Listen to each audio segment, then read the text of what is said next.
నాకు తెలుసు 10-15 వేల రూపాయలు ఒక్కళ్ళకి మిగులుతాయి. అవునా? ఏది వాళ్ళు కొనుక్కోకపోవడం వల్ల మళ్ళీ వీళ్ళు చేస్తున్నటువంటి వేరే వాళ్ళకి అమ్ముకుంటున్నటువంటి దాని వల్ల వస్తున్నాయి. అది మిస్ అవుతుంది. అంటే దాన్ని మనం చట్టబద్ధం అనలేదు. అది పక్కన పెడితే మిగతా అంశం ఎప్పుడు కూడా చర్చకు వస్తుంది. కాబట్టి అది ఎంతవరకు కంట్రోల్ చేస్తారనేటువంటి చూడాలి. అంటే అది గనక ముందు వాళ్ళకు ఉపాధి పోతుంది. ఇప్పుడు అసిస్టెంట్ అంటే వాళ్ళ ఇంట్లోనే ఒక భార్యను పిల్లలను తెచ్చుకుంటున్నారు. అట్లా 25,000 వాళ్లే సంపాదించు. ఒక రకంగా చెప్పాలంటే అదొక ఉపాధి మార్గం అయింది. రేషన్ డీలర్లే ఒక ఉపాధి మార్గం. రేషన్ డీలర్ల ఒక రేషన్ డీలర్ పరిధిలో 2-3 ఇట్లాగ ఉండటం వల్ల ఈ ఒకటి అనుకుంటా, ఒక రేషన్ డీలర్ పరిధిలో ఒకళ్ళు అనుకుంటా, ఇద్దరికి ఉపాధి వచ్చినట్టు రేషన్ డీలర్కి ఇటు. ఇప్పుడు ఈ ఉపాధి పోవడం అంటే చాలా పెద్ద ఇష్యూనే. ప్రభుత్వానికి కూడా ఒక అదనపు భారం ఏమైనా తగ్గుతుందా ఇది తీసేసి రేషన్ డీలర్లకి మళ్ళీ యథావిధిగా చెప్పడం వల్ల?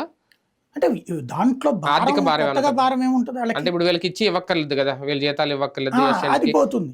కానీ అది ఉపాధి పోయినట్టు కదా, వాళ్ళకి ఉపాధి పోయినట్టు అది ఆటోమేటిక్ గా మళ్ళీ అసంతృప్తి రాదా?